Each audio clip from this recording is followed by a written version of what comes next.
eventually.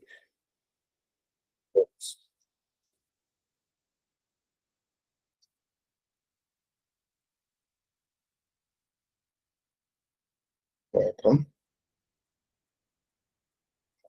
So our focus areas are awareness and sensitization, policy advocacy discussions, and capacity building for caregivers. So what we're doing now is awareness and sensitization. We also focus on educational materials and learning materials, infrastructure and environmental rehabilitation, and also nutritional support. Over the years, we've worked hand in hand with families, caregivers, and professionals and advocates. Welcome, Esther. And over the years, we have been learning, unlearning, and relearning, and reshaping what support looks like for children with autism, ADHD, cerebral palsy, and other developmental conditions. Our foundation was built on 3 pillars, and that's mindset, advocacy, and inclusion. Now, why mindset? Because we believe true change begins in how we think about disability, care, and the community at large. Why advocacy? Because silence keeps the system broken, and every voice matters, in shaping policy and perception. Why inclusion? Because support must be holistic. No one should be left behind. And least of all will be children and caregivers navigating through this journey. Here at Evangeline Care Wellness Foundation, we believe every child has the right to life, has the right to be whatever they want to be, irrespective of whatever the developmental condition they might have had. So that's just a little brief about us, about what we do. And I would also like for us to have to observe some ground rules. I know we're still expecting other people, but like we're already doing, keep your microphone muted, and let's be kind and respectful to other people's opinions. And please use the chat box, whatever it is you want to ask a question, or whatever it is you want to do, you use the chat box and we'll respond. And we'll speak one person at a time. And we want this to be as interactive as possible. Whatever you have a question, you can signify by doing that. So for those of us that joined early, we have a gift for the first set of people. So if you can hear me now, we're about to give out a recharge card. I won't tell you what the what is. So whoever gets it will tell us what it's what. So are we ready? I want to call out the code for the recharge card. So are we ready? Please, if you're ready, just let me know so that I can call out the code.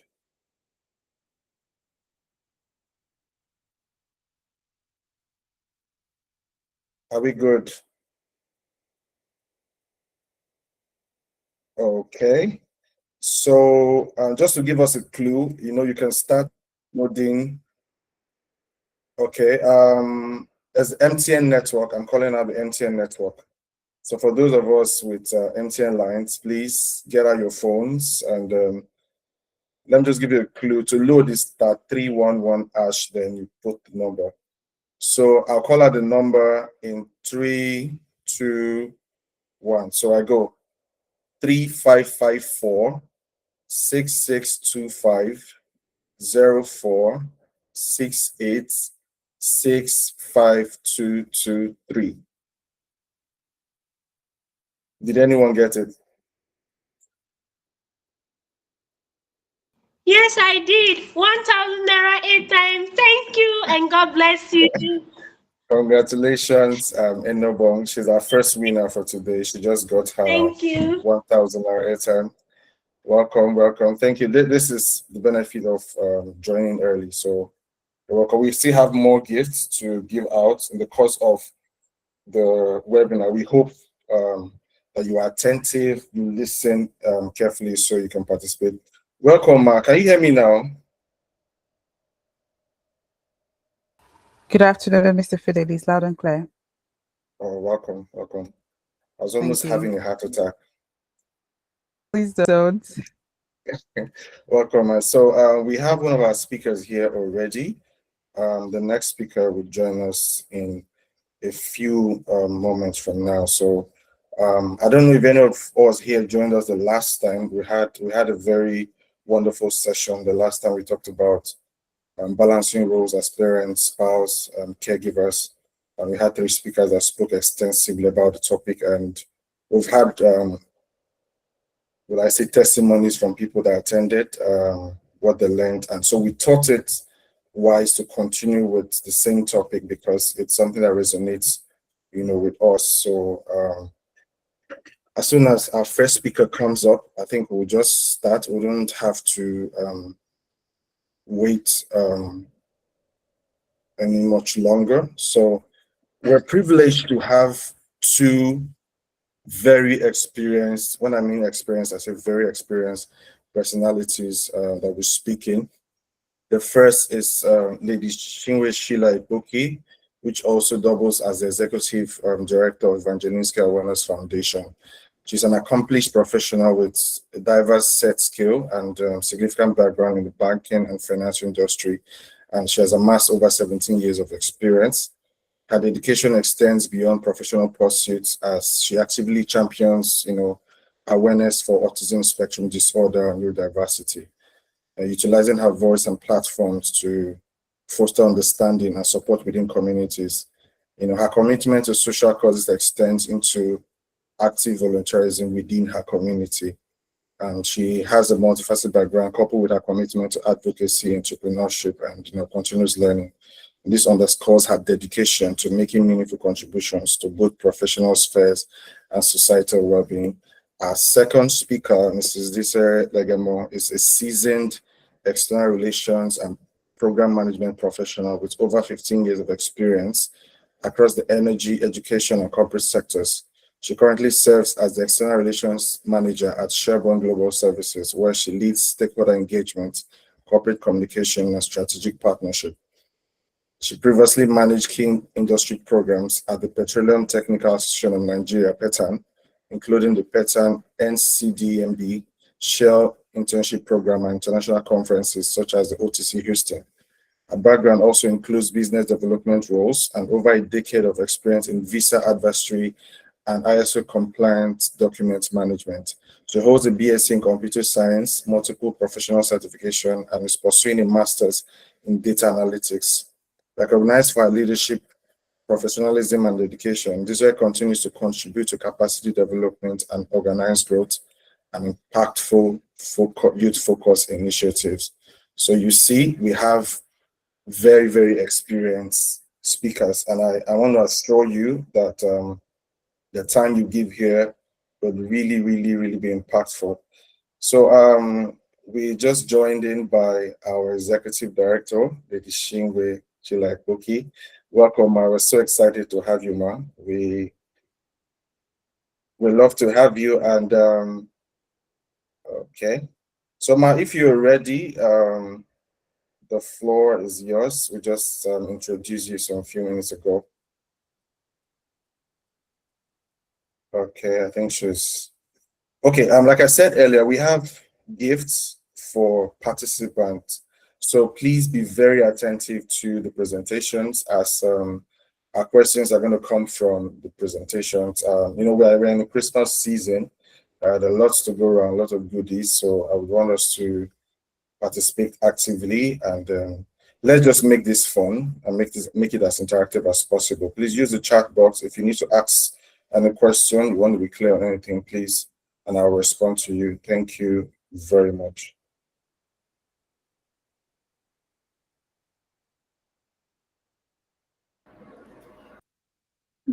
Good afternoon, everyone. Welcome. Welcome, man. Good afternoon, man. Yes, thank you so much, everyone that's joined in early. I'm sure Fidelis and his team will have an early bird prize too. There are lots of prizes to be won today in the spirit of our season. First off, my name is, they call me Lady, but my name is Chinwe Sheila Ipoki. Yeah. Executive Director, ECWF. ECWF was formed from a personal story and experience and to support people in the neurodiverse space, especially when it comes to caregivers, to ensure that there's understanding, to ensure that there's training, and to dispel all the notions people have towards children who play in the neurodiverse space, or as we label them in quotes, so to speak, children who are on the spectrum, be it dyslexic, be it autistic, be it those who are born with Down syndrome, be those who have acute case of ADHD or behavioral concerns, and so on.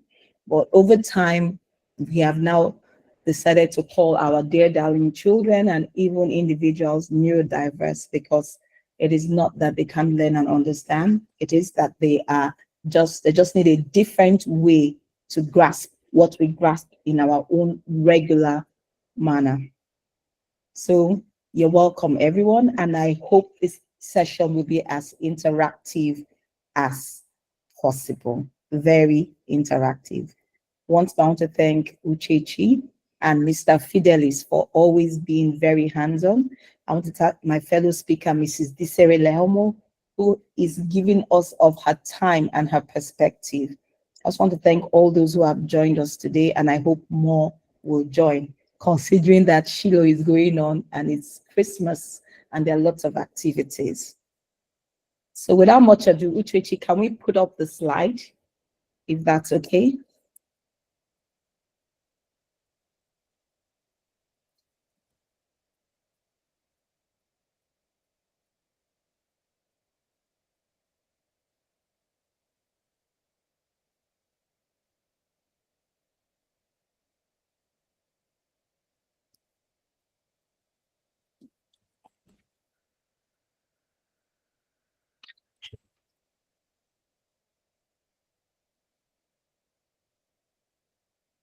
The last time we had this webinar, unfortunately, I could not really deal with this. I was practicing what I preach, meaning have a life outside your immediate concern. That way, there will be a balance. And like I always say, you can't give from what you don't have. So the caregiver who is a parent. Who is a caregiver? A caregiver, like we all know, is someone who supports in a home, be it physically, emotionally, or mentally, while managing their own space and responsibilities. A caregiver can be either primary, secondary, or support both actions. You know, like you can be a primary caregiver and have your own support caregiver. Secondary in the sense that you have stopped being the primary caregiver, but at the end of the day, you become secondary, meaning that you're a stopgap when the primary caregiver is not around. You observe and you actually have to provide information. I'm sure we know what we're talking about. We're talking about caring for children who need special needs, who are special needs, who need special support. So caring for children or people who are in the neurodiverse space. From a personal experience, when we found out about my daughter and the concerns we had, the major challenge I had as a person and my home had was getting someone or people who understood what was going on and without being judgmental, people who would come and work with you or care for you because they didn't understand. Some people would label it a spiritual problem. Now, let me even go further. Okay, we have a personal collection. As a spouse who doubled as a caregiver in my parenting, I actually know very well, all too well, the demands, expectations, and the constant juggling that come with it. And this is also what is practiced in the corporate space now.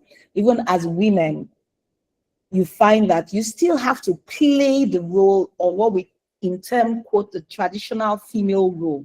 We still have to play that role and come back and provide the emotional succor and support to ensure your family grows well. I played in the corporate career space for about 18 years. Then when I noticed a few things with my daughter, I had to look inwards. I became the stay-at-home wife, mother, homemaker, and primary caregiver. I had the option of probably, okay, not outsource, keep going from place to place, but why primary? Because I'm one who truly believes that getting involved in what is going on around you gives a better grasp as to who to hand over to or which person you will allow play in your family space. You do know that your family space is your home.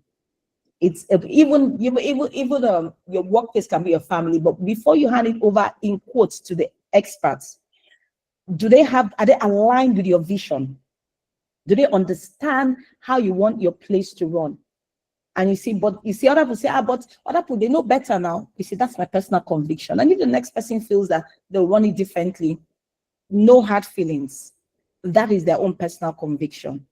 So after playing in that space as a career person for that long, coming back and actually having to manage everyone, support my daughter was a totally different ball game.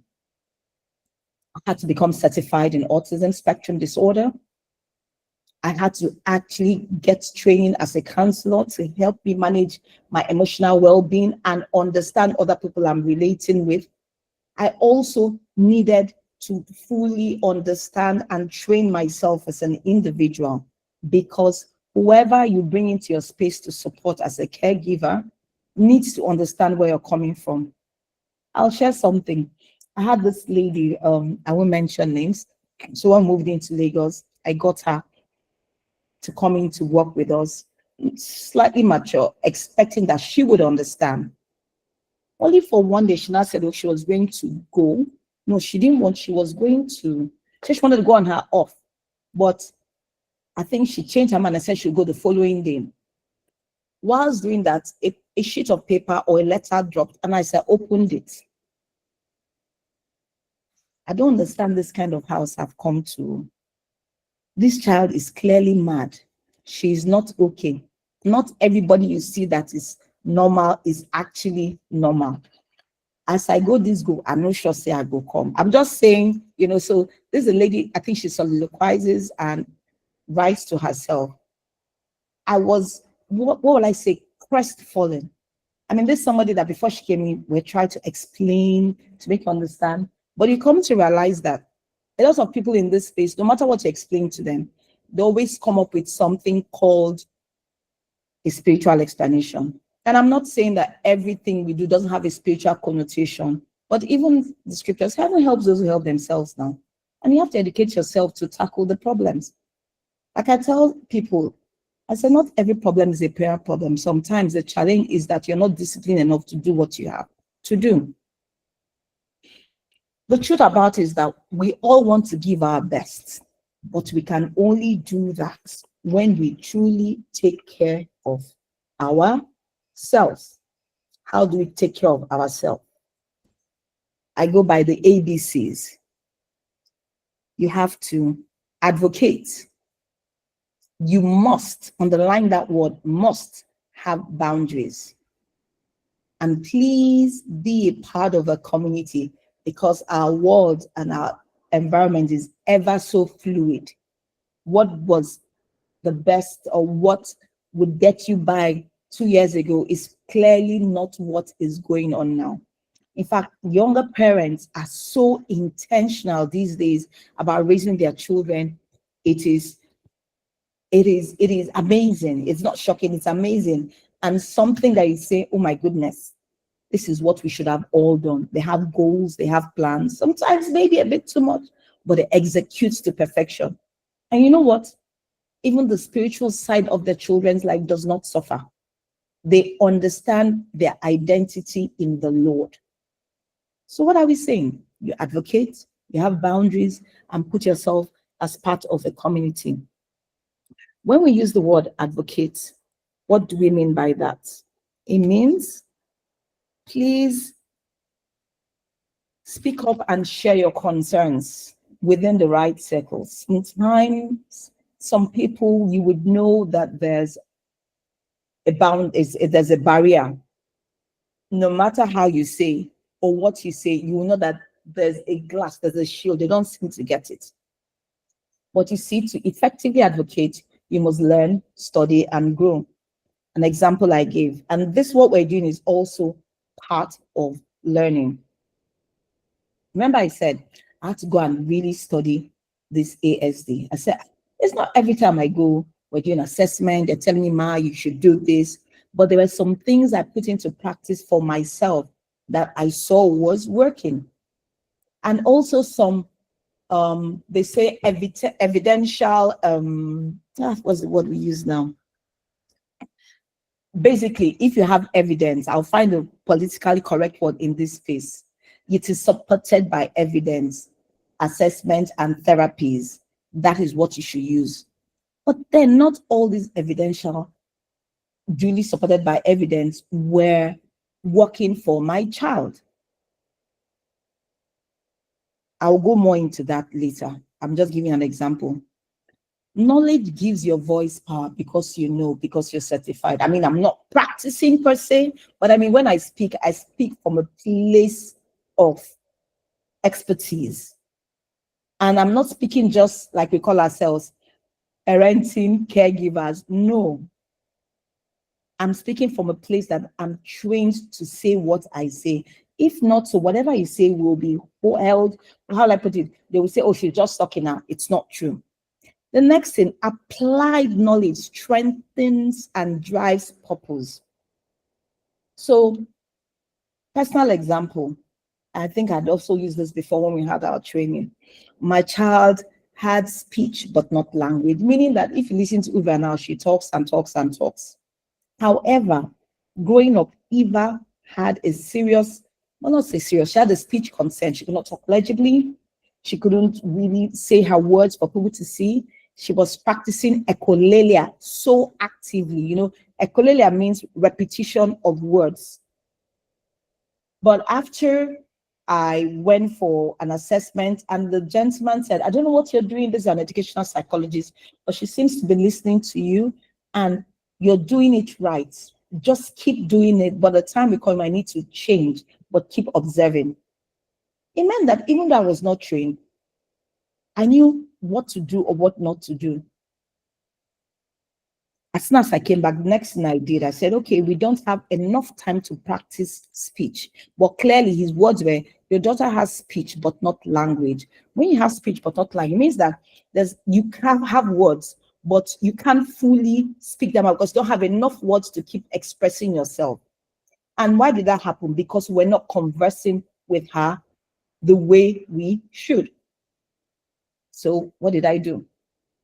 I got someone and said, every day, just talk, laugh, come and spend hours with her, because even though her siblings are spending time with her, they need to do their homework. We needed at that age, I think it was about 4 + 5 then, to bombard her with conversations. And that helped. Now, this is knowledge pushing through and applying that knowledge for it to strengthen your purpose. The B is our boundaries. Why are boundaries essential? Remember, there was a portion where I said, you cannot give of yourself when you don't have enough. With boundaries, you can put things in place. You cannot and should never allow everyone unrestricted access to your time and space. It is draining, at least for me, I know it is. You should protect your privacy, because once you have a home and a family, you have to protect those in your home and your family.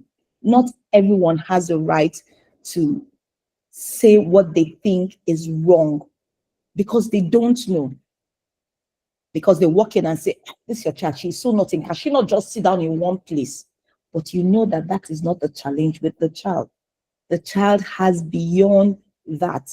Probably the emotional dysregulation is overly stimulated. There's something different. Maybe the person has come in, or maybe people, children are playing and it's a bit too noisy and the child will cover their ears and scream. No, you need to understand what works in the space, be it school, be it church, be it home. Create time for yourself, your family, and your growth. For yourself, I personally enjoy going to the spa from time to time. Eventually, I couldn't and did not have that time because I needed to be available for my daughter and because I'll be exhausted. Eventually, I found someone who could come in. I think every other, well, got an arrangement. That was what worked for me. I also enjoy gardening as a person. So for me, it's called a grounding experience. And I think later I will share something I wrote on that. Grounding and earthing is actually a confirmed therapy tool. So when you find people, it's like a morning or evening ritual. It's a time for you to connect and speak to yourself. You must create time for yourself. When you have grounded yourself at peace, your family will enjoy you more. You can now actually create time for your family without being resentful. Because whether we like it or not, as caregivers, we feel all they're doing is taking of us, and don't we have time for ourselves? But once you create that time for yourself, you can say, okay, now back to work. Where were we? Because whether I like it or not, it is work. It is work. We have our community. You cannot thrive alone. Be a part of your community, join your church, join your women's group, join your school PTA, be part of clubs and association. It gives you space to share, recharge, and feel connected. It also keeps you aware of what is happening and in tandem with the current time and events of what's going on around you.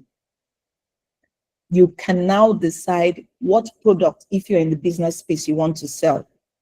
Or if you're in a corporate space, how do I best approach this now? I mean, we have the beautiful millennial and Gen Z parents coming. In fact, the Gen Z parents are coming up now.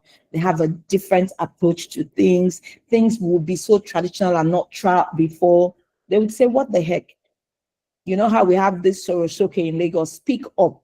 A lot of times we're taught that if we keep quiet and wait for permission, no. They make space for themselves because really, you have to create your permission. Be in a lively community, such as the one we're trying to create now. Community keeps you refreshed, keeps you trained, it keeps you motivated. No one, like I said, no man is an island. Yes, we have several lone rangers, we know. However, even the lone ranger needs people to identify him or her or them as lone rangers. Community has really helped me a lot because in speaking up and sharing my concerns, people have referred me to other people, have told me you need to try this out. I have learned enough just by being part of circles that I was not primarily part of. And just a word or two when you're in those circles can actually uplift your day. To create a balance in your environment, let's go to the next slide. Now, with community, it allows you to create balance in your environment. Balance is actually totally different for everyone. But there are small practical ways you can do this. How can you do that? You identify your stress triggers at home or work. What works for you? Identify them. Know that this is the word that sets you off. Know that this is the sound that sets you off. Know that even this color or meal is what sets you off. Identify stress triggers at home and at work. Create mini breaks within your daily routine. Like they always say, get up, stretch, play a little music, have a good laugh. Yes, we can say these are mundane things, but these things actually help you live longer and be a better caregiver. Delegate small tasks when possible. Yes, easier said than done. But when you have a system in place and, what's the word I'm looking for now? A schedule or a routine and broken down tasks for you to hand over to someone, Remember, that is why you need to get trained. It's just forwarded it to people. This is what I expect you to do. This is how you go about it. And then you move on. You cannot be in every single space. Build simple systems that reduce chaos. Meal prep, schedule your timing, schedule reminders.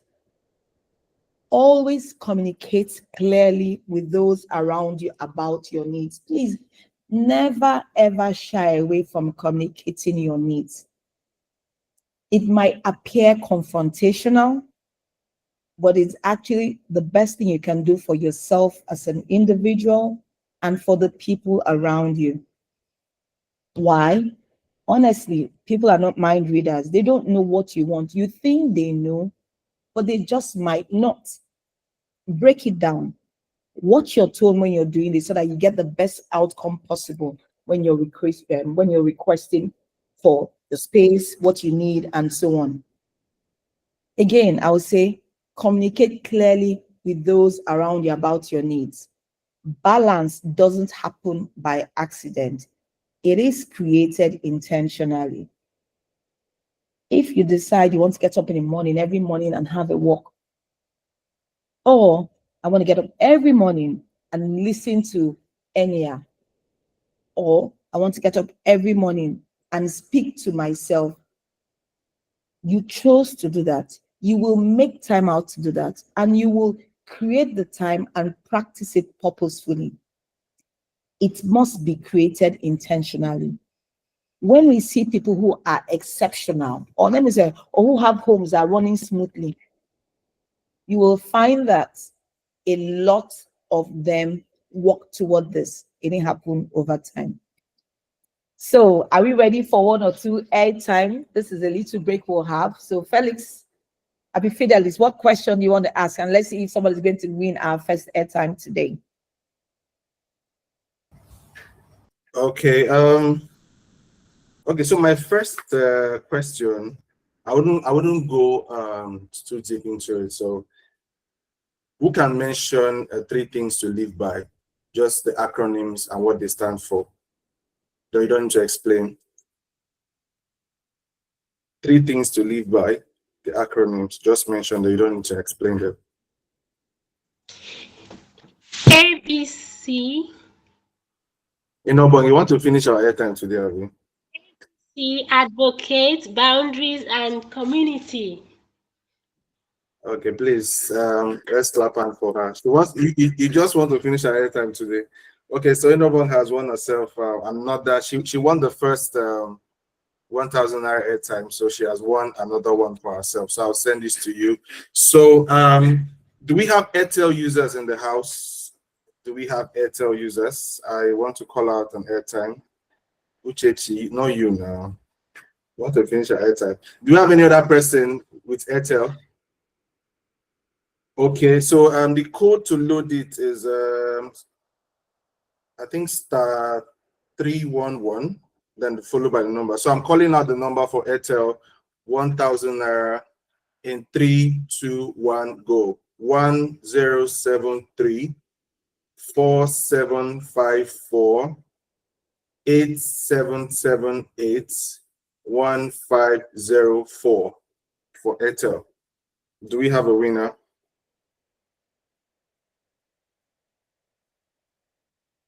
Do we have a winner for the Airtel recharge? Or should I call it again? Do we have a winner for the Airtel card I just called?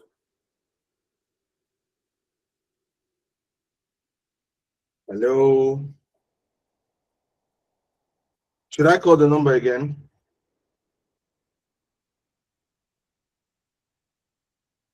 Okay. This is Airtel 1073 4754 8778 1504. That's for Airtel. Do we have a winner for that?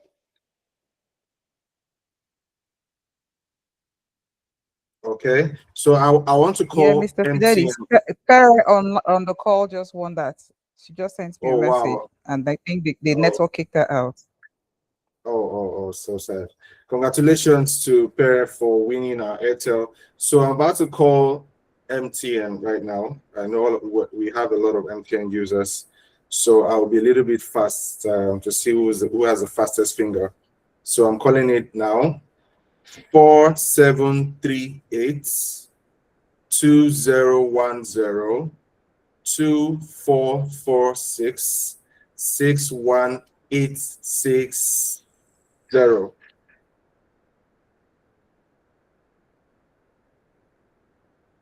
Do we have a winner?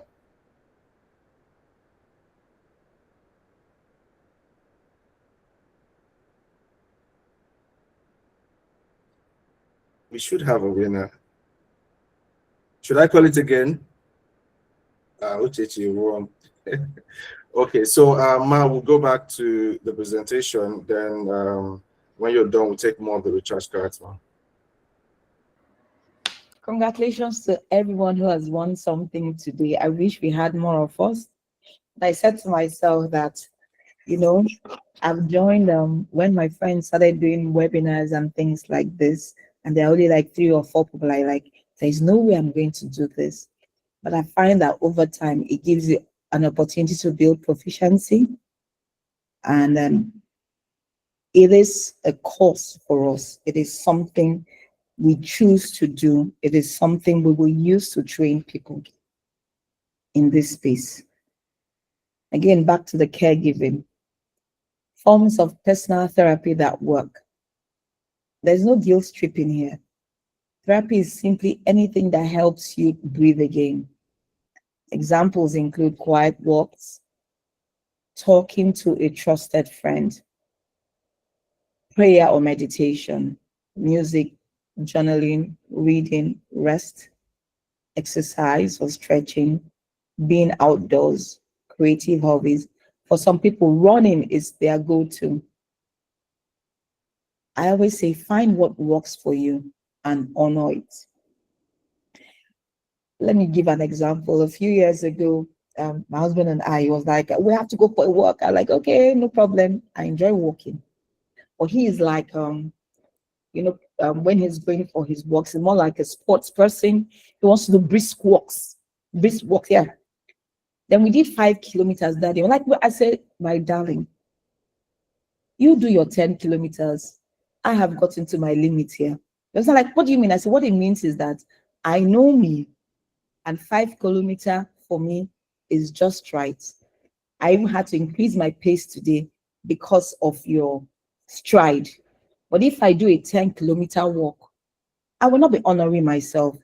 This is me. I would just be doing something because I want to. I don't know. I don't know how to explain it, but you see what I mean is like, find what works for you and honor it. Don't overly stretch yourself just because. That would be a clear case of you're now taking out from yourself.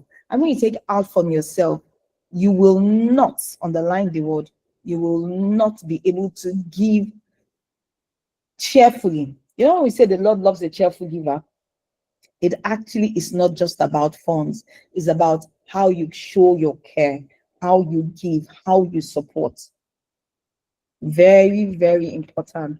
Find what works for you and honor it. Now, the next thing would be, as caregivers, how do we show up? How do we present ourselves? Will somebody look at us and know that this is who we are? So we're going to go into self-limiting beliefs. Sometimes the biggest barrier to balance is our mindset. Common self-limiting beliefs: I must always be strong. If I rest, I'm being irresponsible. These beliefs distort our perception of balance and push us to overstretch ourselves, which actually takes us back to the example of what I was saying of find what works for you and honor it, which I think we need to go to the next page. So when you are walking from a place of I have to, the question is not have to. You need to do what you need to do, even if it appears like you shouldn't. Example, we had events when we moved cities, we would have to attend events. But if we're attending events, what time will I get back and take care of my daughter? There was a time she didn't used to sleep properly at night and so on. So if I'm awake most of the nights and then to take care of her and then she's sleeping through the morning, let us say it's a Saturday and maybe because there's support staff at home, so it's not an issue. I have to do certain things for them. This is me. Would I now get up and say, okay, I need to attend an event, I'll dress up and attend the event? Won't I be well worn? I will be worn. So I deserve my own care. I deserve my support and I deserve balance. It was a clear case of, she doesn't want to attend events. No, it's not that she doesn't want to attend events. It's that I need to know what I need to do. So this links up to boundaries, know when to say no. It links up to understand that, yes, I've been up through the night. It's not convenient. I should be here, but it's in my best interest to be here. It also is creating balance in your environment. Build simple systems that work for you. Your meal prep, your days, and extra siesta hours and time. Your body deserves this balance. If not so, you will literally die. That's the long and short of it. People have collapsed. We ask ourselves, people are collapsing, people are having cardiac arrest, people are having heart attacks. Why do you think this is happening? We don't even know we're getting older. And as you get older, you are not the 25-year-old you were or the 30-year-old you were, and so on and so forth. You need to sit down and say, what works for me, because I have to be there to give to others. Now, we're going on to reality check. So does this come easy? Not at all. But I will go on further to say, I'm a mother that I love my home. Part of why I chose to actively go the route of caregiving was because I said, if my daughter didn't get the requisite support she needs to become who she is today, and she keeps becoming exceptional. In fact, I call her a genius. I am creating a challenge for my older children. So more like an albatross. So, caregiving comes from a place of looking into the future and saying, is this what you want for your family or your other children? Something has to give. Why? If you don't put these things in place, the next person just may come in, do it, and say, no, I can't deal. Have you not lost out? So as a caregiver, when you put yourself out there, also find time for yourself. Because when you collapse out of providing care, it's selfish for you to provide care for yourself so that you can actually care for 1, 2, 3, 4 other people or 5. But when you do not care for yourself, you're letting down other people. So what you're doing invariably will kill you because you think you're doing more. Well, does it come easy? Not at all. But these principles will guide and help you grow. I am at a place where I am not the primary caregiver anymore. I have some other people who are doing that. I can provide the support, but I had to do this over time to get to where I am, to be able to step back for others to come into play. Caregiving is one of the greatest things we have. It's a journey of, it's a journey of love, growth, support, and grace. You know what I love about the African culture? We have it all covered. When we used to have our mothers, our grandmothers, they were actually our caregivers too. And they provided support at each different stage. You have the omugwos. You have when it's marriage time and the mother comes in to stay. You have the father and mom coming at a certain age when we have a first 2, 3 children and they're still toddlers. You drop them off on Sundays and the spouses, the husband and wife can go somewhere. The art of caregiving is a tapestry that is woven in our African culture.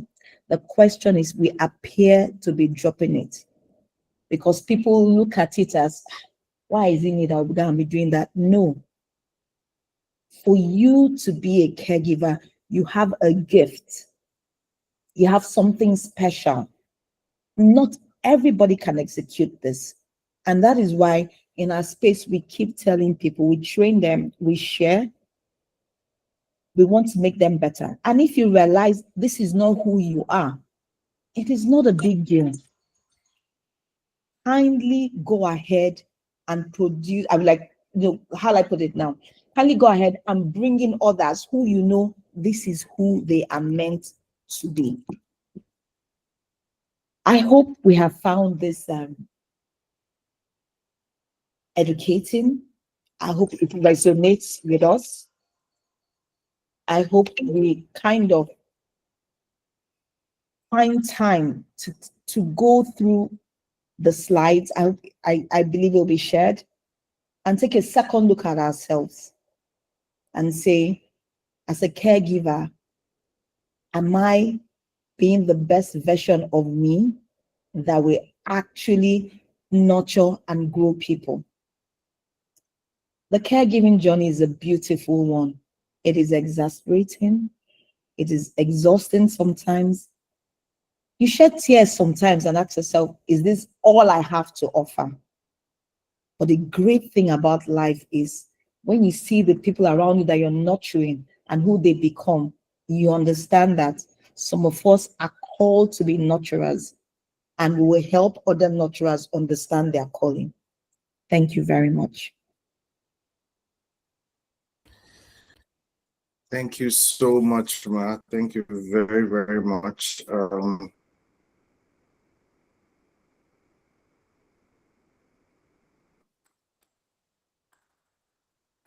of applause from my end.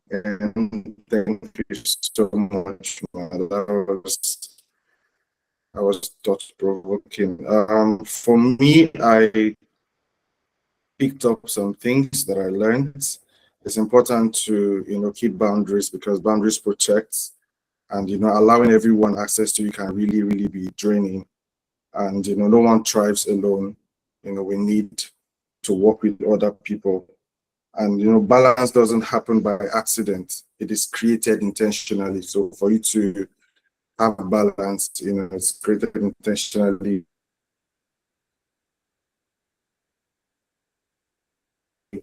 And I also know that, or I also learned that we need to keep, filling our cup, to be able to care for others. So because the idea of this webinar is to be able to have that balance so you don't lose yourself in the process. So thank you so much, Ma, for that session. Before we go on to the next session, do we have questions? Can take one or two questions before we go on to the next speaker that will be speaking as a worker,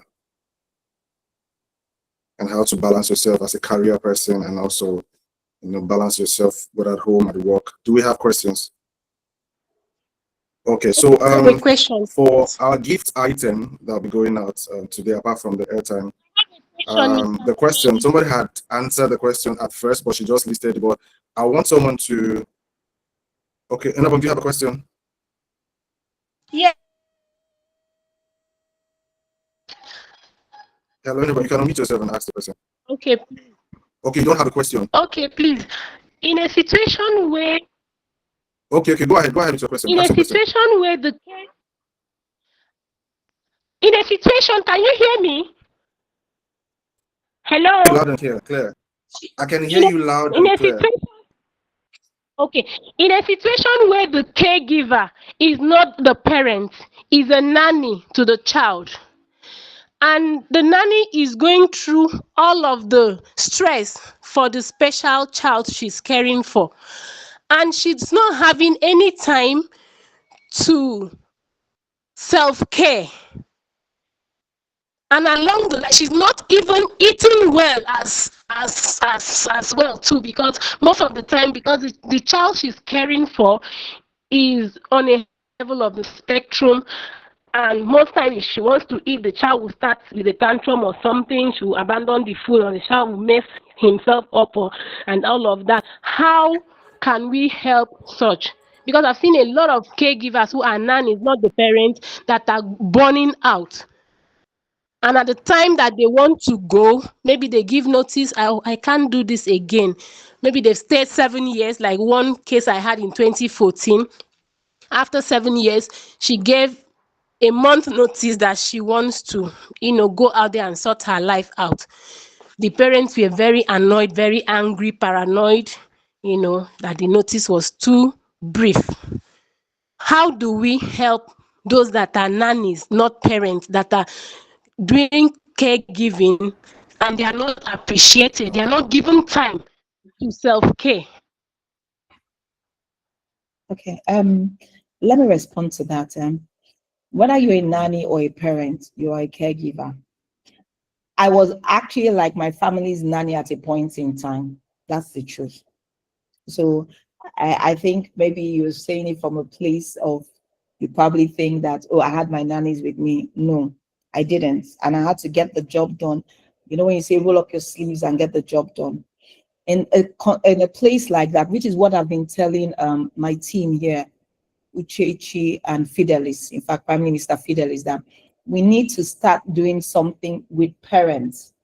As much as we're training the caregivers, if the parents don't have the primary understanding of what needs to be done, then it will not be successful. For instance, if you notice in my slide, I had said, I like to see and understand what I'm doing. Maybe some people don't like that, but I want to know so that I know how best to handle it. In that kind of scenario, the parent, one, should have like a backup.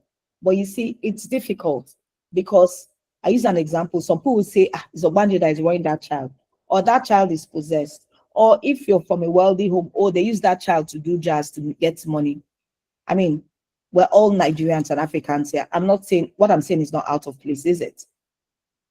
The nanny then, after 7 years, what is clearly happened is either the family doesn't have a full grasp of what is going on. And that child, was the child not going to school? During the time that the child is going to school, I would suggest that the nanny should be able to, one, have at least 1 or 2 hours rest. 2, have a proper meal, understanding the timing of the child.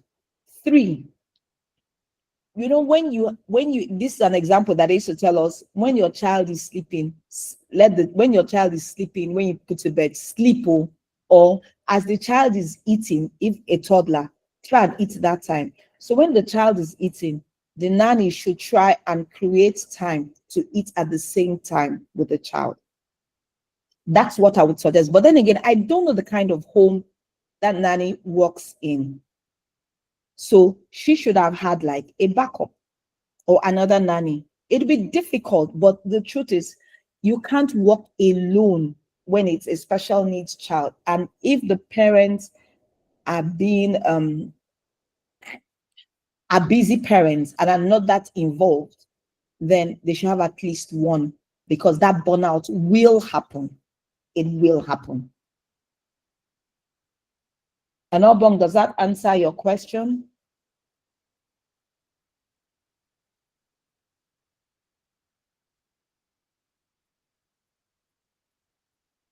I think she's still here.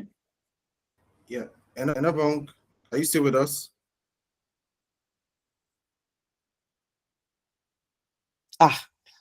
Well, if the child goes running, I've seen what you said. When the child goes to school, the nanny does the chores.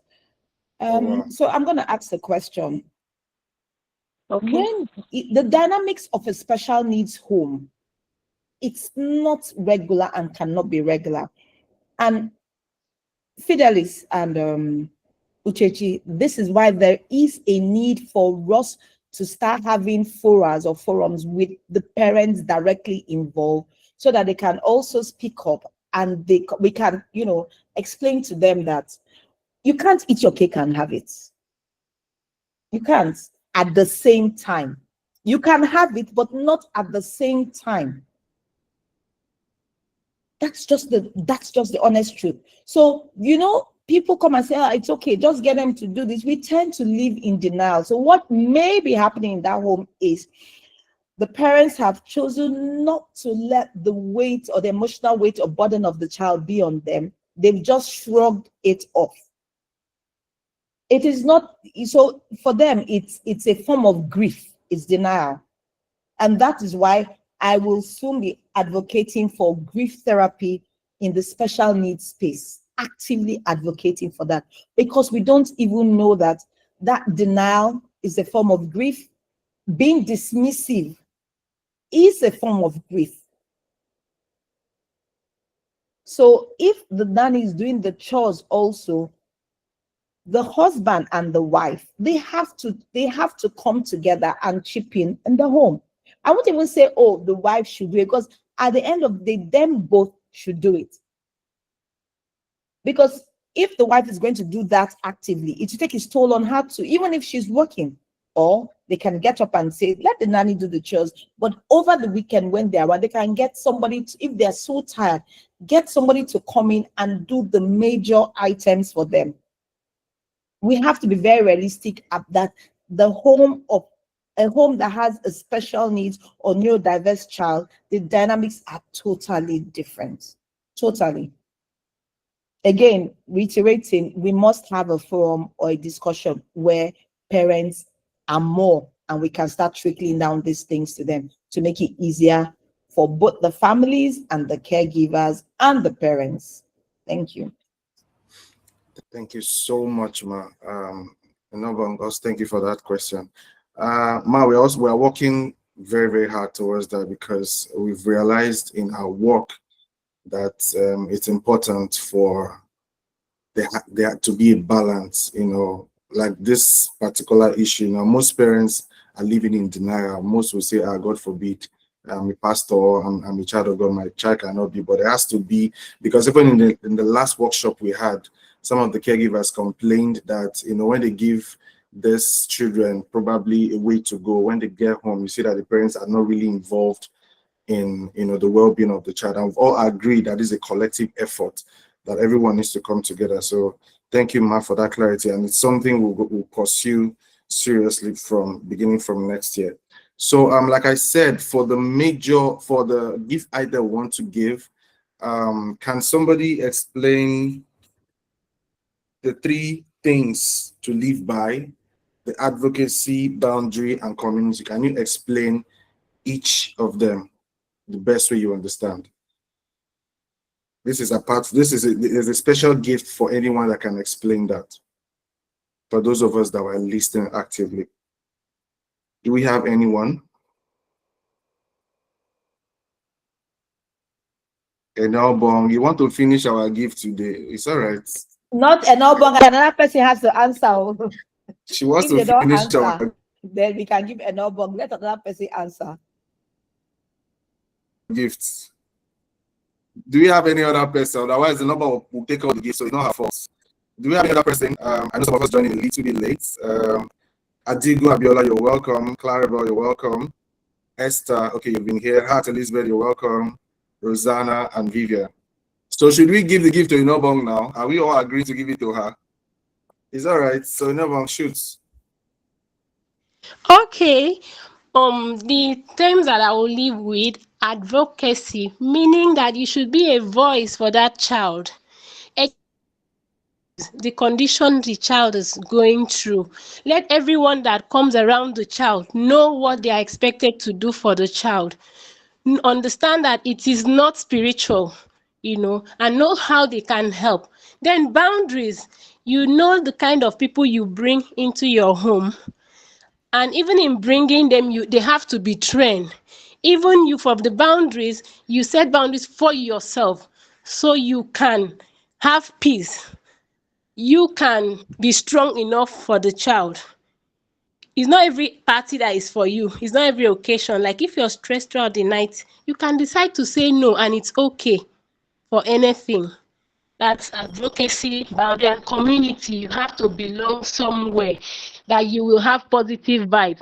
You will get knowledge, because every year as we go, things are changing, approaches, strategies are changing. So when you belong to a community, you get latest information, knowledge, and tools to use in advocating and also intervening for your child.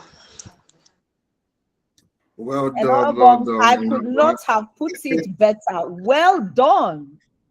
Well Well done, done. Inobong. Well done. So your plan is just to pack all our gifts, is that right? So Inobong has officially won our gift. We'll communicate the gift to you. Well done, Inobong. That was very, very wonderful. So before we Thank go you on so much. to I'm the so next honored. speaker, you're welcome. Before we go on to the next speaker, Mrs. Desiree Legamo, to talk on her a part of the presentation, we want to share an MTN recharge card. So are we all ready? Let's get our phones. And this is MTN. We'll take one MTN and we'll take one Airtel. So for the MTN, I'm taking it now.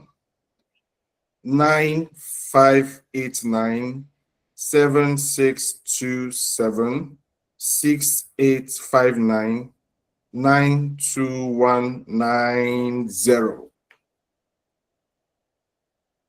Do we have a winner?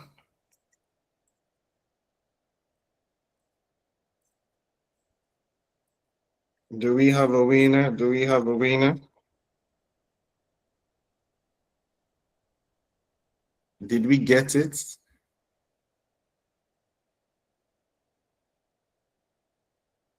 Oh, Esther Amaka Ajaronye. Congratulations. We just got Thank you. I got it. Thank you. well done, well done. The next I'm calling out is an Airtel line.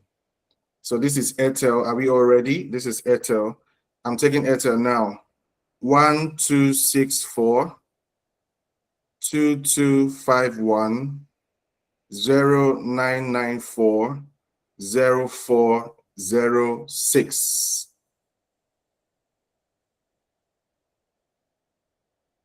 Do we have a winner? Do we have a winner?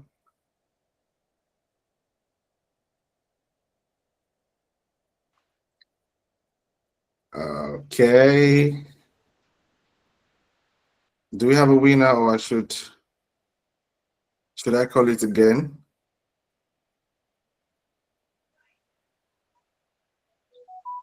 I got it.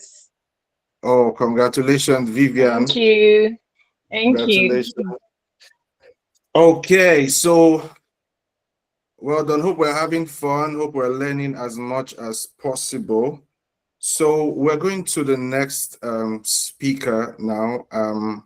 Like I said, please let's be as interactive as possible. If you have questions, please note it down in the chat box and I'll respond to you. So please, ladies and gentlemen, please help me welcome Mrs. Desiree Legamo to take on the next session, which is also going to be our last session for today. So welcome, you have the floor, ma. Thank you, Mr. Fidelis. Thank you, Lady Sheila Iboki, for the opportunity to speak at this webinar. I sincerely appreciate it. Okay, I'll be speaking on the work-life balance and not losing myself as a mom as well. Over the years, I've built a strong career foundation while simultaneously carrying the responsibility of being a mom with my kids at home. So this dual experience gives me a unique understanding of what it means to manage my professional life as a career woman and also a family person as well. So how this works, it starts with you scheduling your day, managing school runs with the children. So the daily school runs involves coordinating drop off and pick up. You have to create a schedule, preparing the items and ensuring the children are emotionally and physically ready for their day. There are some days I don't look forward to it, but you need to keep pushing. There are times I will have to pick them up late, but trust me, you will pay for it. It comes with being responsible for the kids, because you know how children are. They become curious when you leave them in school for too long. But at the same time, you don't want to give your boss too much excuses at work to say, oh, I'm leaving the office at the off hours, when you know your lunch break is between 12 and 1. Then you want your kids are in school till 3. So you need to manage it. And this also comes to having an understanding boss. But when you work in an environment where you don't have an understanding boss, then you have to make sacrifices, or maybe have to make your kids understand, that's where you need to talk to them and say, no, mom is going to be a bit late, but you need to manage their emotions. And this comes to how I balance the early morning routine as well. So I wake up early to prepare their meals, organize the home, and getting ready for work requires discipline, planning, and resilience. Balancing work and responsibilities home front, I constantly manage deadlines, work meetings, office expectations, while making sure the home environment remains stable. I don't have a house help, so you can imagine how it is waking up in the morning, getting the children ready. And I have girls, their hair needs to be tidy, their uniform needs to be tidy. And then you need to pack their food, and also do same for your husband, because the husband is also another big baby. So you need to pack his own lunch that he will take to work, make sure the kids' uniform is washed, ironed, and clean for the day. So it comes with being intentional, handling the chores. It also falls in line with what Lady Chinwe had said earlier. It's also, you have to be conscious of everything that you do. That childcare and being your professional duty as well must not suffer. You know, you need to highlight your strengths and your weaknesses. You need to know where it lies, and you need to learn to balance everything at the same time. My daily routine as a working mom and as a career person, when you wake up that morning, I wake up like 4 a.m. in the morning. And then trust me, I have a husband that eats fresh food every day. So I cook every morning. So imagine waking up in the morning, saying your prayers, and then your kids are all grumbling when you wake them up in the morning. You try as much as possible to see that they're tidy. You get their hair done, dress them up, and try to drop them at school before 7 a.m. So it takes a lot of discipline to do this. You have to strategically manage time and energy. You're meeting professional responsibility without neglecting your family needs, understanding that balance doesn't mean perfection, adjusting priorities based on seasons of life. So what I do with my children is, when we're coming back from school, that's the time we bond. I ask them, how was your day at school? Get to understand how the activities they manage in school. You get to understand who their friends are, because that's the little time you drive home, you have to be able to communicate and understand them. And then you have to be intentional to notice when they're happy and when they are not happy. You need to pay attention to details, because sometimes your kids cannot express everything that happened in school. But based on being a very attentive mom, you need to try as much as possible to listen to when they talk, because sometimes they pass an information to you without telling you the exact words. So it boils down to communication. You need to be able to have that communication with your children, and not losing your identity, maintaining yourself as a mom as well. So I would like to talk about juggling school assignments and after school activities. You need to be able to supervise their homework, extracurricular activities, and also school communication. Be a present mom. Aside from the fact that you're a career person, you need to be present in your school, in your children's life, When they come back home, make out time. Like I make them do their homework and I give them like a time sheet to record everything they do. And I tell them at the end of the day, on graduation day, who's going to take the award? It won't be mommy. It's your name that's going to be on that award certificate. So you need to work hard to be able to stand on that pulpit to take an award. So children get excited when you are part of their life and also part of their daily activities. You know, yeah, you need to be able to, in as much as you want to build your career and grow in your career path, you also need to supervise your children. And when I mean supervise, when you don't have a maid or a nanny or someone to actually care for your child, you play that role. So school your responsibility to your daily schedule. I let them do their homework alone. All I do is cross-check and record it on the timesheet. And I always say to them, whose name is on the result sheet? You know, so when kids take responsibilities for those actions, it helps you also focus on yourself. And sometimes, trust me, you don't even want to even come close. When you have a very stressful day at work, you have timeline to meet a target in the office. How do you balance your children's homework and then juggle around making dinner and also, but this comes with responsibilities and sacrifices. As a career mom, you need to create time for work. You need to create time to grow as a career person, because for you to also build that bond with your children, you need to also stay focused. You know, you need to be strategic about managing your time and also energy. Work-life balance involves consciously allocating your time and energy to ensure neither work or your family suffer. It means fulfilling job expectations while also being available and attentive to your family. Understanding that balance doesn't mean perfection. Balance is fluid, not rigid. Some days work requires more focus, other days family does. But that's okay. We need to adjust our priorities based on the season of our life. As a growing children, our career evolves and routine changes. Your approach to balance must be adjusted accordingly. Some key strategies to helping you balance this is plan ahead, weekly meals, prep, kids, schedule, work tasks. Planning reduces the stress and eliminates last-minute decision, helping you stay organized. Make time for hobbies and personal passion. Maintain friendship and social connection. Invest in professional development. Keep a positive mindset and acknowledge your worth.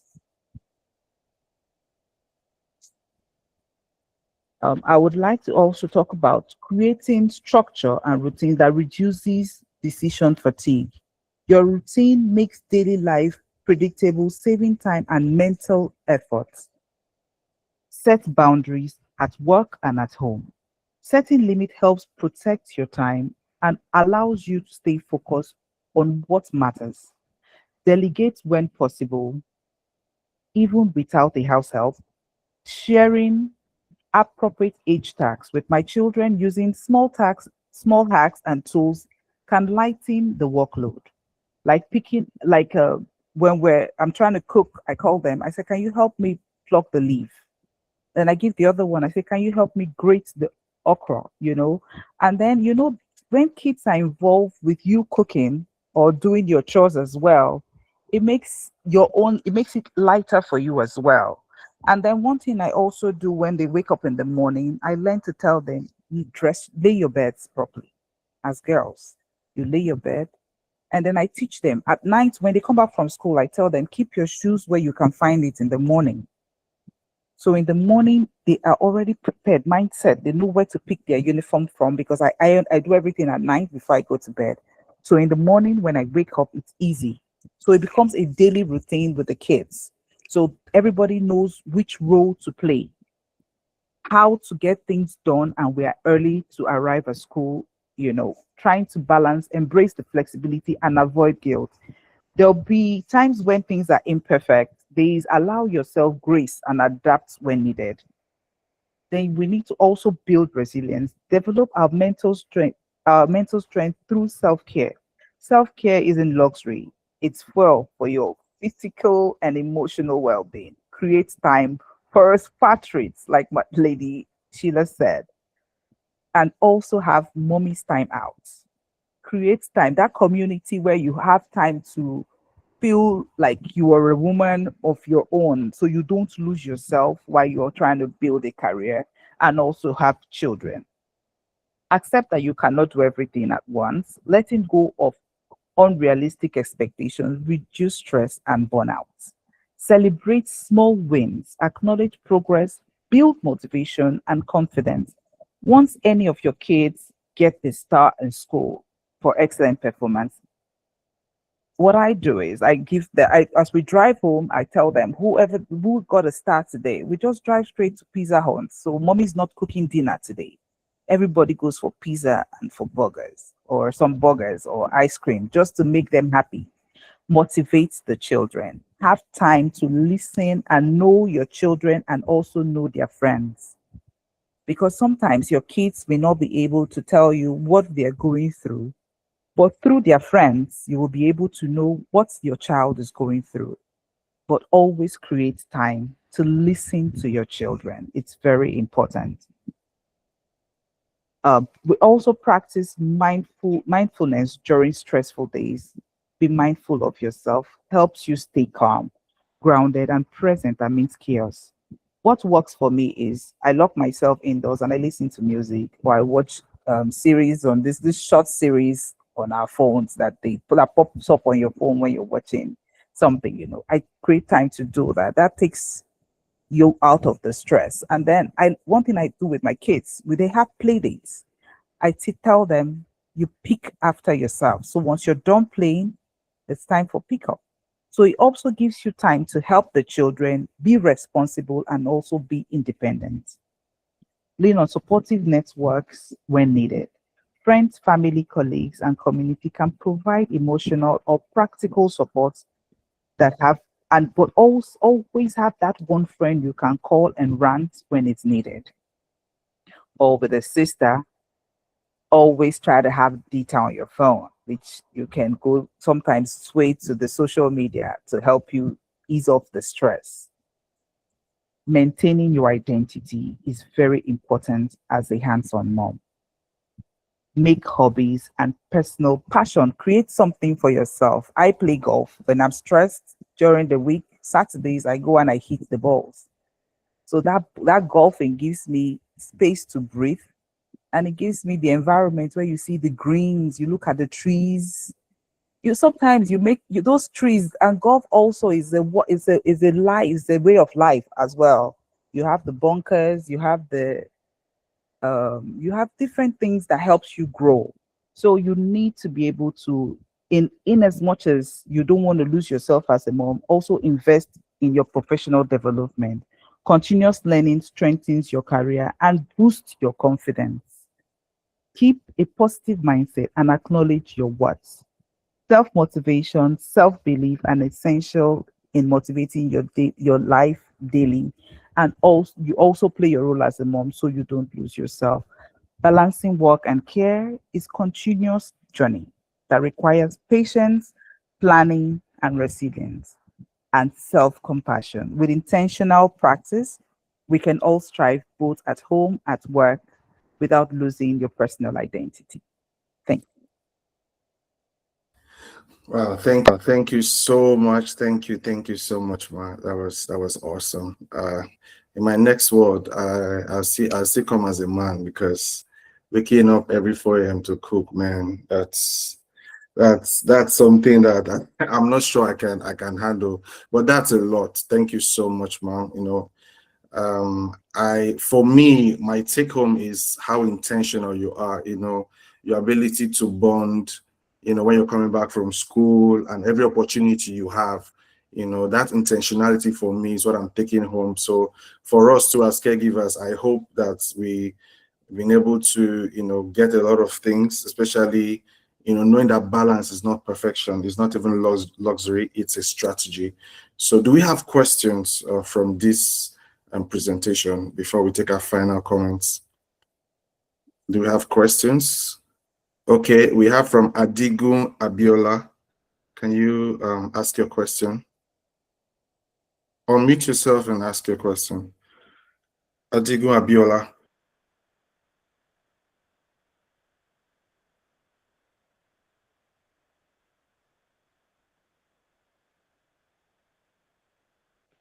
Okay, good afternoon, Mars. Good afternoon, sirs. Mrs. Odejimi Abiola Olayemi.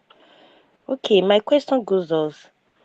If you find yourself in a situation whereby you are the only one doing everything, maybe you are the one cleaning the house. So you can ask a question, Adigun Abiola. Question, please. Okay, can I continue? Yes, continue. Continue. Yes, please. Okay, if you find yourself in a situation, maybe you are the one cleaning the house, cooking, this early morning routine, taking the kids to school, bring them back from school, doing everything. You know, there are sometimes you'll just be exhausted. You'll be nagging even to the kids. What can someone do in such situation? Okay, thank you for your question. It's very valid. You have to be intentional.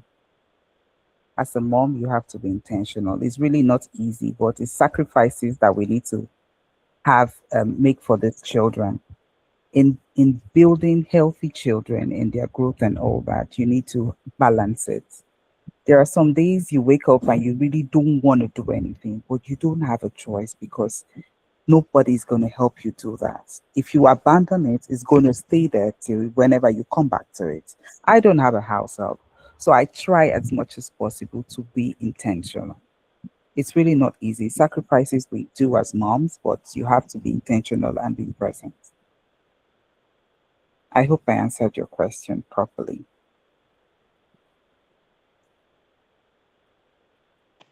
Mrs. Yes, ma'am. Adiola. Thank you, ma'am. Thank you, Yeah, ma'am. being intentional. Thank you. Okay, thank you. Do we have any other question? Do we have any other question? Okay, so I really want to appreciate everyone. yes. Okay, everyone, go ahead. I want to ask this question. In a home like this, where you have mother and father, and then the children are seeing only the mother being involved in the chores, in the early waking, in taking the kids to school and all of that, what is the role of the father in the domestic aspect of the home? And how do you balance it that when you raise children, they will not, because I've seen a situation where a girl child has told me that she doesn't think she will get married because we women, we get married into becoming slaves, into burning out. You have a baby, you are the one breastfeeding, you're the one the sleepless night, you're the one still coming to cook, and the man is just maybe bringing finances and he's not involved. So how do we get our girls, our children, even the boys to understand that these things are life skills that both parties have to be involved in so we can have a well-round balanced home? Okay, Yeah, thank you for because a your lot of question. It's boys, very like my son, sees it like once I have money, my own is to get money and be giving money. I cannot cook. Meanwhile, I've trained all of them to cook. He's already seeing that it's not a man's place to be in the kitchen. It's not a man's place to help hold the baby. And sometimes in my church, you see a woman with 3 children, 2 years, 1 year plus, and 4 years. And the little baby is crying, the other one is dragging her. The father is suited, neatly, sweet man, sitting there like a guy man. He's not, he's the man that is trying to drag with this and that. And how do we help out on all of this? Okay. Desiree, when you finish with the rest of your response, I'd like to say something. Thank you. okay. All right. Thank you, ma'am. Your question is very valid. It comes to communication and how you manage your home. Like my home now, my husband also assists, but he doesn't wake up that early. But when he sees that the time is short, my kids don't let him beat them because they feel, oh, privacy, daddy can't see my privacy. So what I do is, if the pot is on fire, I tell him, sugar, can you help me watch that pot on fire? So my husband is actually involved. So you need to communicate with your husband and make him understand when there are times where you can't push it anymore. Let him know that this is where it is for me. I can't do this alone. But if you have a male child, you need to get them involved. When my nephews come home to stay with me on holidays, everybody gets involved. Everybody's in the kitchen with me. I don't say you're a male child, you're a female. Everybody gets involved. But I have only girls. But when my nephew comes, I try to balance it. And then for a home where, all marriages are not the same. So my own home, I am not that broken because I let my husband be part of it.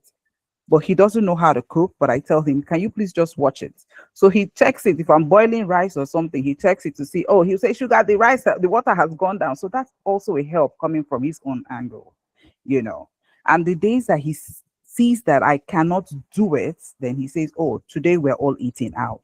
So on the back from work, he says, no, you're not cooking, we're buying food to come back home, So you need to be able to communicate with your husband to help you when you can't do it.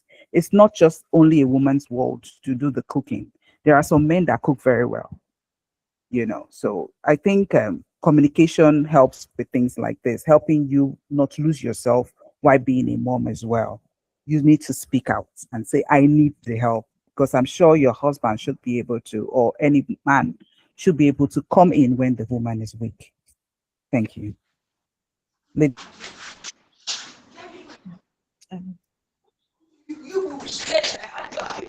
well said, Yeah, Desiree, very Lady well Sheila. said. Yeah, thank you very much. Very well said, Desiree. And Obong, thank you very much for your insightful questions that has to do with families and what they're going through. We really appreciate this. A few things. This takes us back to what Desiree mentioned earlier on. Understand your strengths and your weaknesses.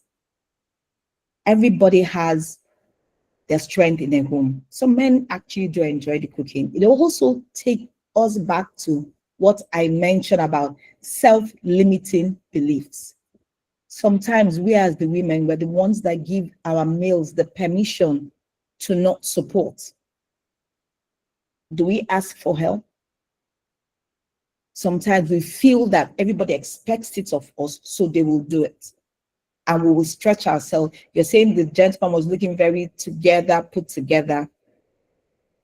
At that point in time, the lady probably needed support and may not have asked for it or did not get it because she has put herself in that position. That is where mindset comes into play. And in the church that we all actively attend, how do we support our fellow women? Do we make them feel that they are not doing enough? Or do we ask the gentleman, your wife looks like she needs a little support there?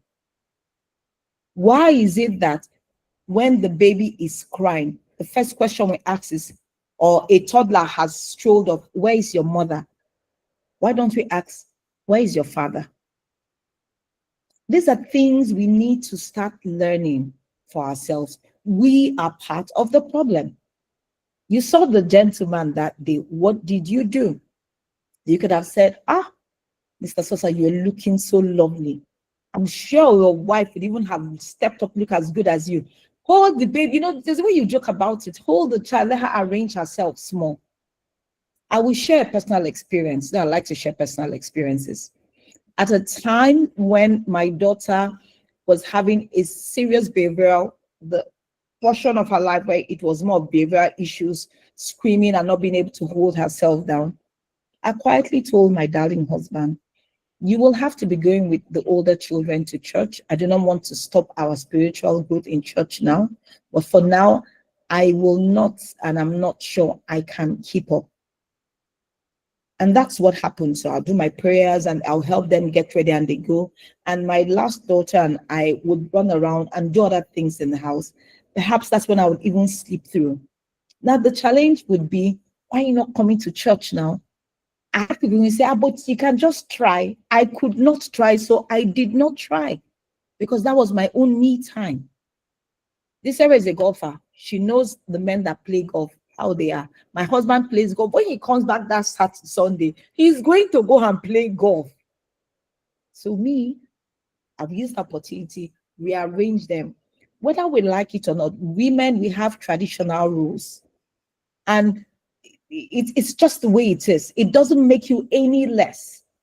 Just like men, they feel inadequate when they don't provide. Trust me, don't think they're sitting down doing nothing. Even if you're the main provider in your home, if that man is not providing, he will not be himself. We are all wired differently.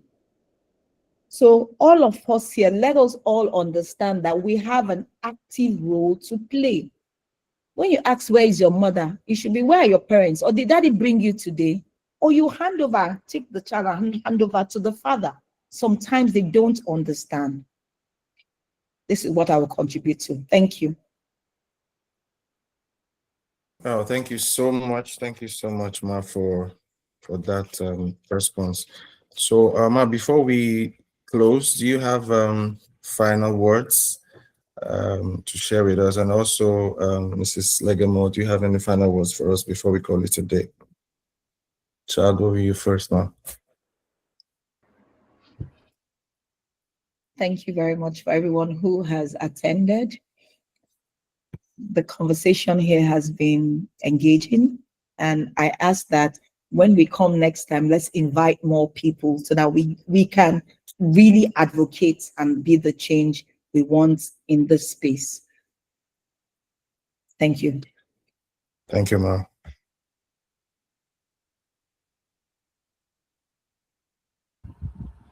Thank you, everyone. It's really been a pleasure to be a speaker at this webinar. What I want to say to every lady, always build yourself, grow in your spiritual life, in your career path, and always have an open conversation with your children and your spouse. We all need help. We cannot do it alone, or you have to be intentional in everything you do. Thank you. Thank you very much, Ma.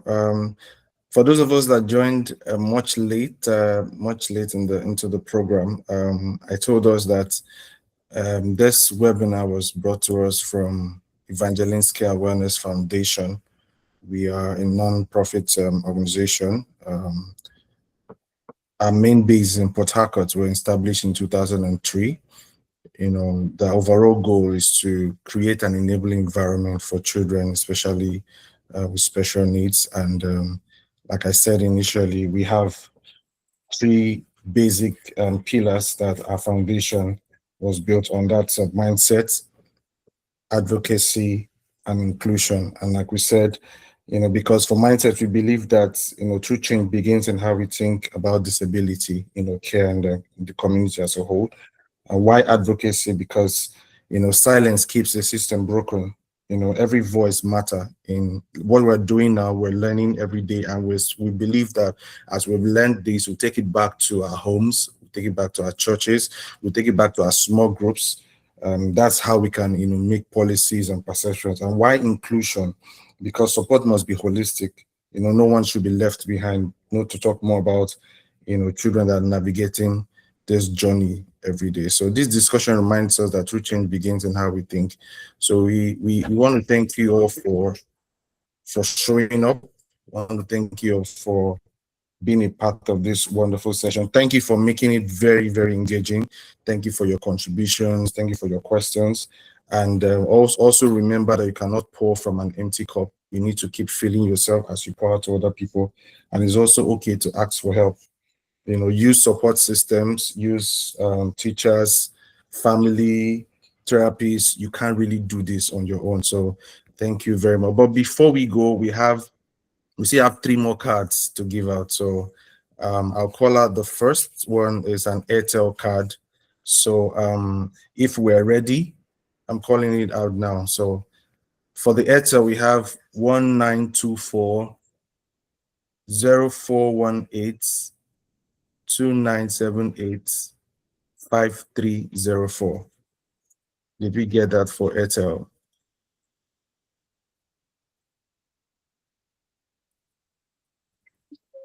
Did we get that for the Airtel? If I call on the other two, should I call it out again? Yes, please. I got it again. Ah, you again. Hmm. You want to finish our card. Yes. Congratulations, congratulations, Vivian, for Thank getting an you. Airtel. Thank you. So I'm calling out the MTN now. So let's get our phones ready. 9631 8659 6003 94628. That's for MTN.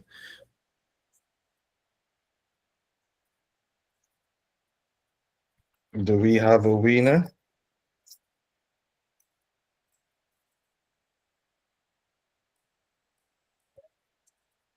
Yay, I got it. Thank you. Thank you. Thank you so much.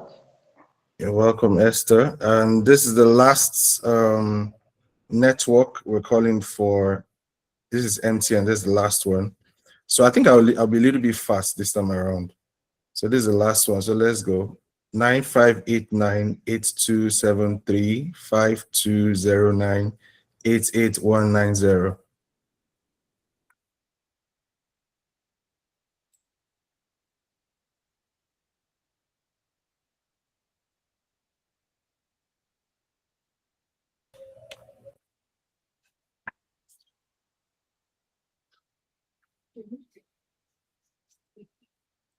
Do we have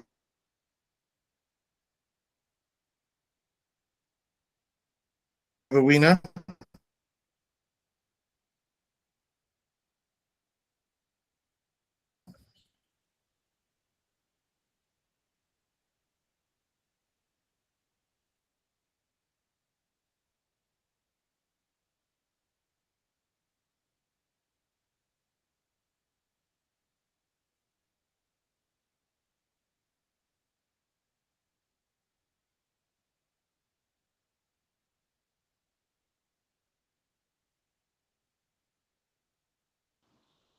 Could you please call it again? Let's see.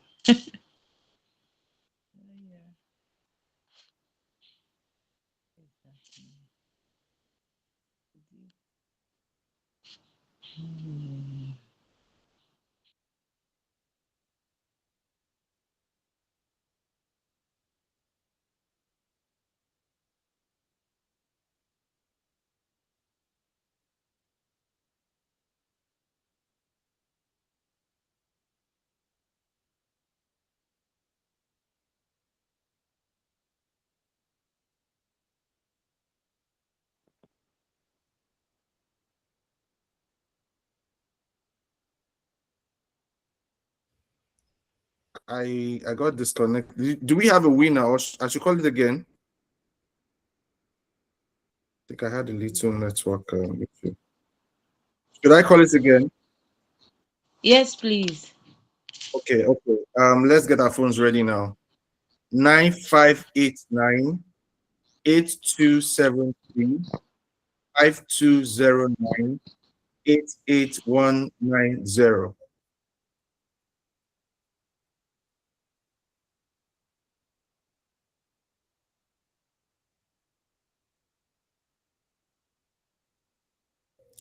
Do we have a winner? Do we have a winner?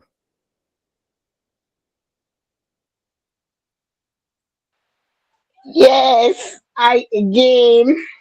Ah, you pay our card. You return our card for us. Thank you all so much Thank for you. Thank thank you you all very so much much. for participating. Thank you, Obi. Thank you, Clarabelle. Inelbong, we'll reach out to you for your gifts. You want our special gift for today. We also you also want a recharge card. So at the end of this meeting, we'll reach out to you. I will get the gift across to you. So thank you very much for participating. And for the speakers, thank you so much for making this such a wonderful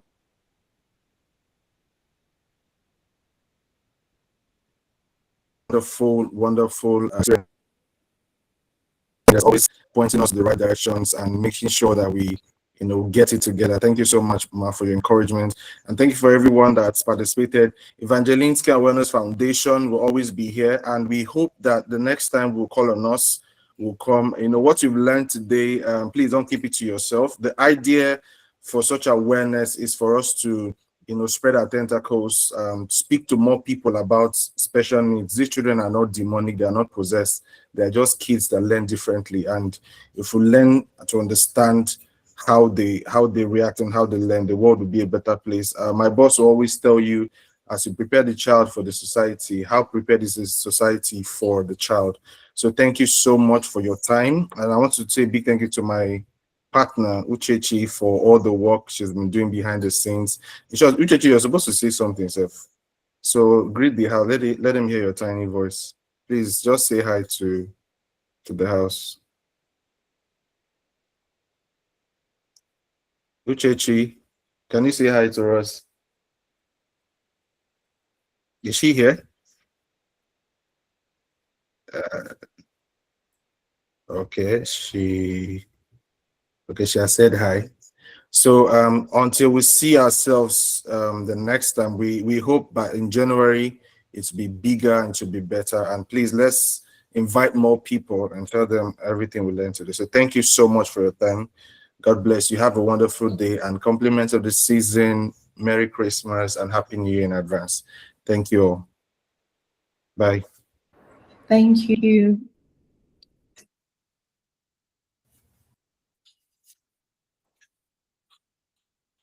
Please, the parents.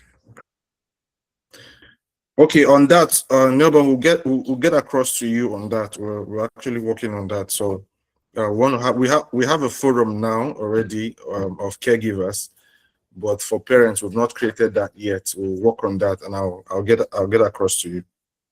Thank you so much. Thought then you're late, although you're welcome.